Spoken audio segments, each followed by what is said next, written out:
Ambati Silks, Kanchipuram Saree Store, now in Vijayawada. Exclusive Pattu Sarees, Salwas and Lehengas. Suman TV ప్రేక్షకులకు నమస్కారం. మార్చి 26న లేదా 27న శ్రీరామనవమిని ఏ రోజున జరుపుకోవాలి? మరి ముఖ్యంగా శ్రీరాముల వారి కళ్యాణం కదా అండి. ఆ రోజు విశిష్టత ఏమిటి? తిథి నక్షత్రం ప్రకారం ఏ విధంగా జరుపుకోవచ్చు? ముఖ్యంగా చూసుకుంటే కనుక విద్య, ఉద్యోగం, వ్యాపారం, అలాగే వివాహం కాని వారు ఉంటారు, సంతానం కాని వారు కూడా ఉంటారు. లైఫ్ లో ఎలా ఇబ్బందులు కూడా ఉంటాయి. మరి ఇలా ఇబ్బంది పడేవారు ఆ రోజుని ఏ విధంగా సద్వినియోగపరచుకోవచ్చు? ఎలాంటి పరిహారాలు పాటించాలి? ఈ వివరణ అంతా కూడా తెలియజేయడానికి ప్రస్తుతం మనతో పాటు ఉన్నారు సంకల్ప మందిర్ నిర్వాహకులు, ప్రముఖ జ్యోతిష్యులు బ్రహ్మశ్రీ నందిపట్ల శ్రీహరి శర్మ గురువు గారు. వారితో మాట్లాడదాం. గురుగారు నమస్కారం. గురుగారు, వాగర్థావివ సంపృక్తౌ వాగర్థ ప్రతిపత్తయే జగతః పితరౌ వందే పార్వతీ పరమేశ్వరౌ. ఆదిత్యాయ చ సోమాయ మంగళాయ బుధాయ చ గురు శుక్ర శనిభ్యశ్చ రాహవే కేతవే నమః. శృంగేరి జగద్గురు పీఠాధిపతులకి, కంచి పీఠాధిపతులకి నమస్కారములు తెలియజేసుకుంటూ కార్యక్రమాన్ని ప్రారంభిద్దాం. గురుగారు, మరి శ్రీరామ నవమి ఏ రోజున జరుపుకోవాలి? ఇది ప్రతి ఒక్కరి సందేహం. గురుగారు, ఒక్కొక్కసారి నివృత్తి చేస్తారా గురుగారు? అలాగే చూసుకుంటే ఆ రోజున మేమంతా కూడా కళ్యాణం తిలకిస్తే వారి కాపురాలు బాగుంటాయి, సంసారాలు బాగుంటాయి, ఇలా అంటుంటారు కదా గురుగారు. ఏంటి శ్రీరామ నవమి విశిష్టత? ఆ రోజును ఎవరైనా ఏమైనా సమస్యలు ఉంటే ఎలా సద్వినియోగపరచుకోవచ్చు? ఆ వివరణ తెలియచేయరా గురుగారు? శ్రీరామ నవమి మనకు అంటే ఎప్పుడు కూడా కన్ఫ్యూజన్ స్టేటస్ లో ఉంటుంది. శ్రీకృష్ణ జన్మాష్టమి కావచ్చు, దీపావళి కావచ్చు, ఇలా అంటే 26వ తారీఖు రోజు జరుపుకోవాలా, 27వ తారీఖు రోజు జరుపుకోవాలా? 26వ తారీఖు అయితే 11:50 తర్వాత నవమి వస్తుంది.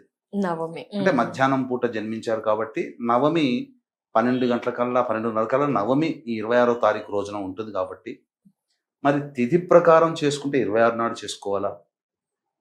ఆరుద్ర నక్షత్రం సాయంత్రం 3:50 వరకు ఉంది, 4:50 వరకు దమ్మ. తర్వాత పునరుసు నక్షత్రం వస్తుంది.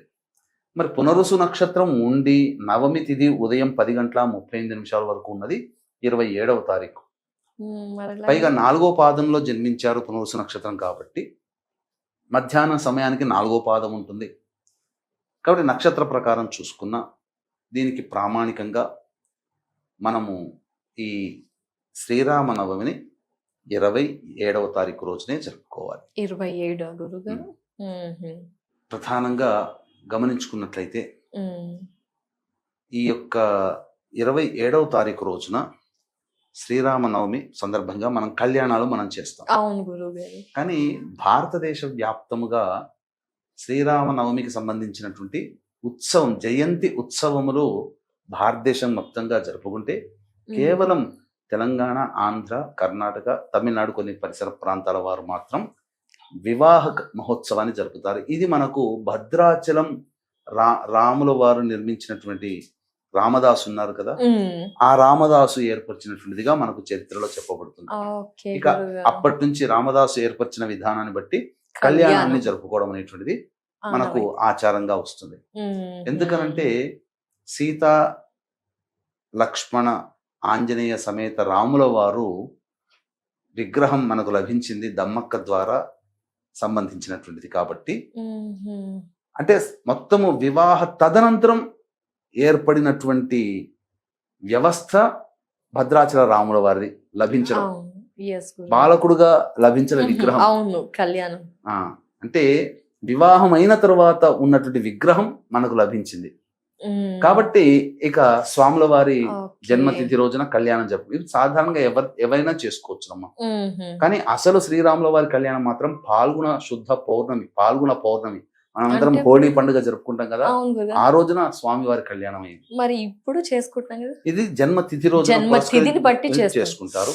మధ్యాహ్నం 12:30కి కాబట్టి చక్కగా 27వ తారీఖు రోజున జరుపుకోవడం అనేది జరిగింది. అయితే హోలీ అప్పుడు, కానీ తిథి ప్రకారం ఇప్పుడు జరుపుకుంటారు, తప్పులేదు. ఇక విశిష్టతకు వచ్చేసేసరికి మనకందరికీ తెలిసింది ప్రత్యక్ష నవరాత్రులు, దుర్గా నవరాత్రులు, గుప్త నవరాత్రులు, వారాహి, శ్యామ నవరాత్రులు. కానీ ప్రత్యక్ష నవరాత్రుల్లో ఇంకొకటి లలితా నవరాత్రులు. లలిత అమ్మవారిని 9 రోజుల పాటు ఉపాసన చేస్తారు.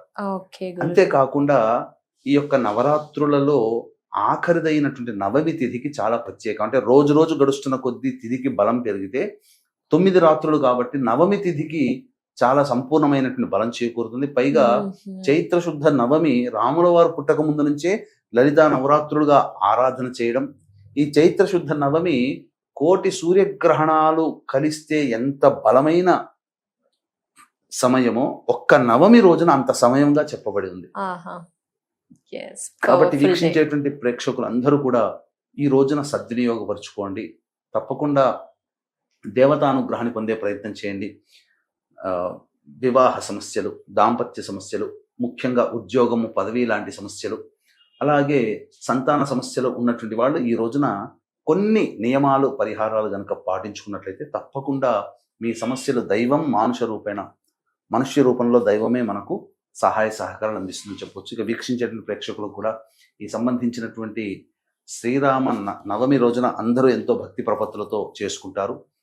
ఏప్రిల్ 2వ తారీఖు పౌర్ణమి గురువారము, చైత్ర పౌర్ణమి రోజున మన పీఠమాధ్వర్యంలో ఈ సంవత్సరం అంతా అందరికీ నవగ్రహాలు అనుకూలించాలనే సదుద్దేశంతో ప్రముఖ శైవ క్షేత్రంలో నవగ్రహ పాశ్వత హోమము, మృత్యుంజయ హోమం, రుద్రహోమం, సుదర్శన హోమము, లక్ష్మీ మూలమంత్ర సంపుటిత లక్ష్మీ సూక్త హోమాలను జరిపించి శక్తిపాతం చేసినటువంటి కరుంగలి మాల ఇవ్వడం జరుగుతుంది. సాయంకాలం 6 గంటలకి ప్రారంభమవుతుంది.